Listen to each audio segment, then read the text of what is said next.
Hey guys, what's up? I am going to show you how I do my heatless blowout. I just washed my hair, I shampooed it, I conditioned it while I detangled, and then I deep conditioned.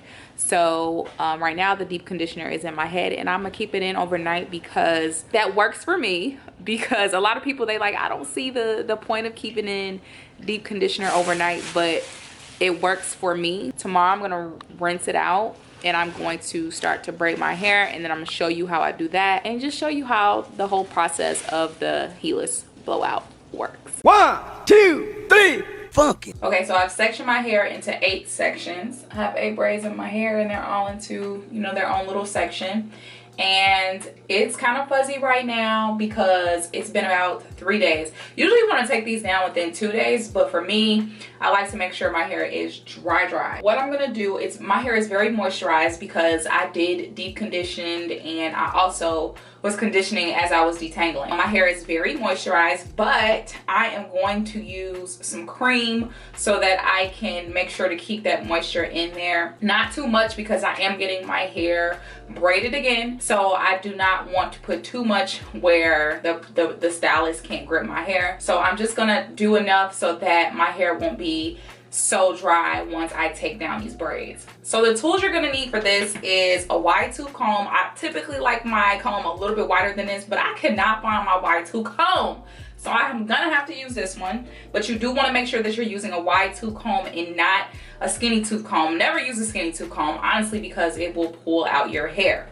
And then you also want to use a Denman brush. This is my Denman brush, handy dandy Denman brush. So you want to make sure that you are using this.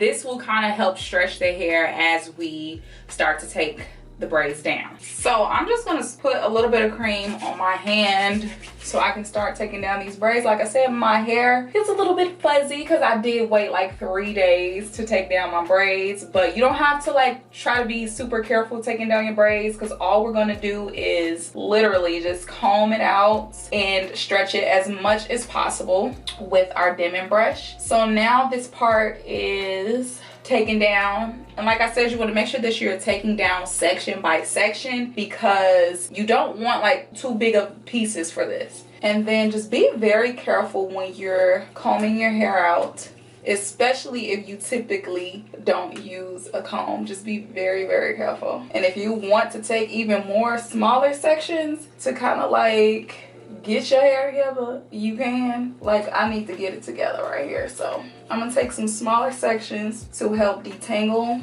And to be quite honest with y'all, I had so much shedding and so many single strand knots when I took down my braids and I washed my hair, and I have no idea how to avoid that with braids. So if y'all have any suggestions, leave it in the comment box. So you want to make sure you're combing all of this out. And I already have some dandruff going on because I work out actively, so my scalp has been sweating for a few days, so I do got some dandruff going on, but that's all right. The key for a good heatless blowout is to make sure that all of the crinkles from the braids are gone. So that's why I'm using my Denman brush to make sure that's all gone and just to smooth everything out a little bit. So the first section of our heatless blowout is complete.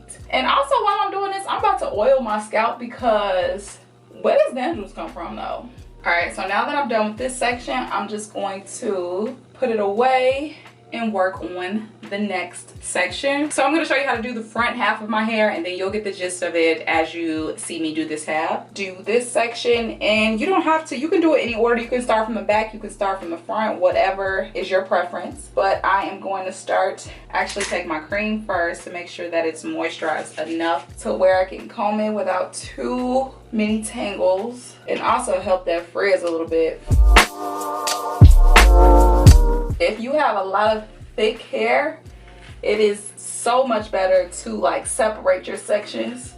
Separate your one section so that you can get all of it really good and detangle it as best as possible.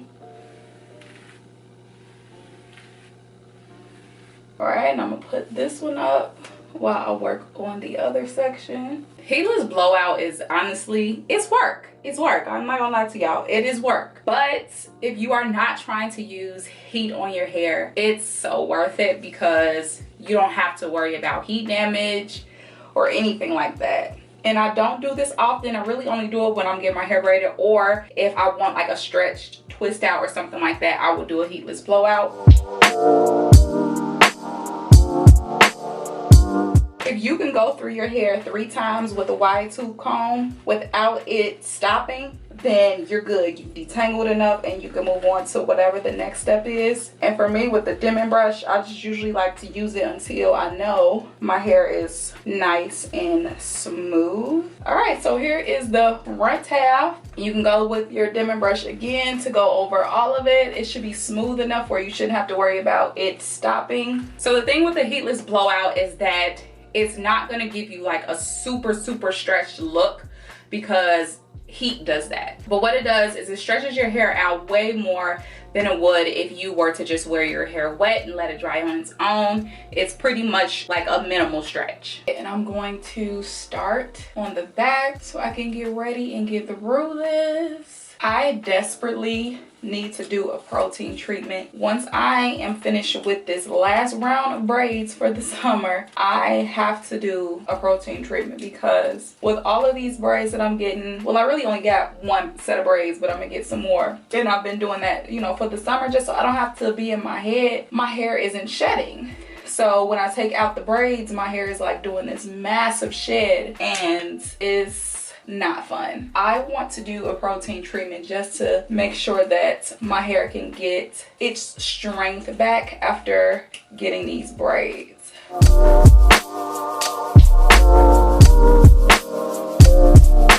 Start the heatless blowout process 2 days after you let your braids dry is because you don't want your braids to be too dry like mine is now, where it's really difficult to put a comb through it or anything because it gets too dry. Like I said, my hair is moisturized enough, but it's not like super moisturized because it's been sitting for 3 days.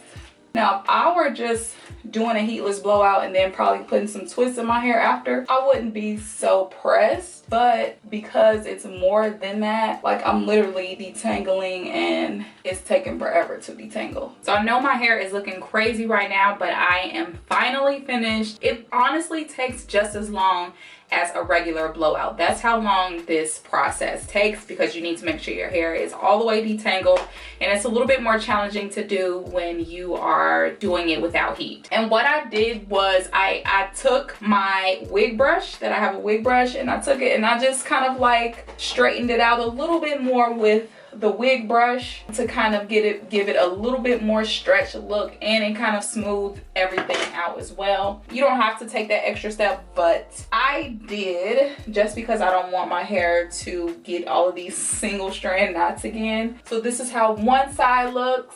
And honestly, with a heatless blowout, your hair is likely to get a little bit more tangled than it would with a regular blowout.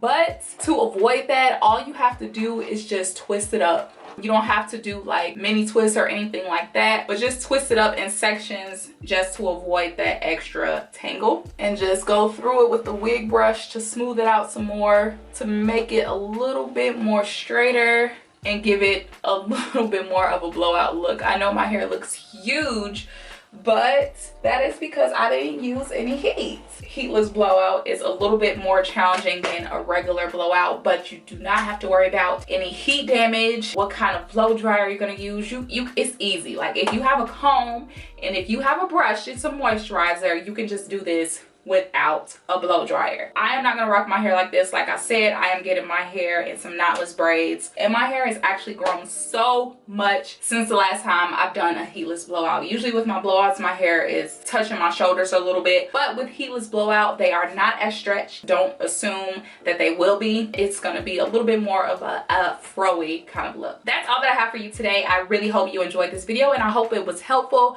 because a lot of people try to figure out how can they be a natural without using any heat. And this is definitely one of the steps that I learned in the beginning stages. I still use heat here and there, But when I don't want to use heat, or if I just use heat and I need to do a stretched out look, then I will do a heatless blowout. Give this video a thumbs up if you enjoyed it or if it helped you. Make sure you hit that subscribe button and hit that ring so you can catch that notification every time that I upload a new video. I'll see you next time. Bye.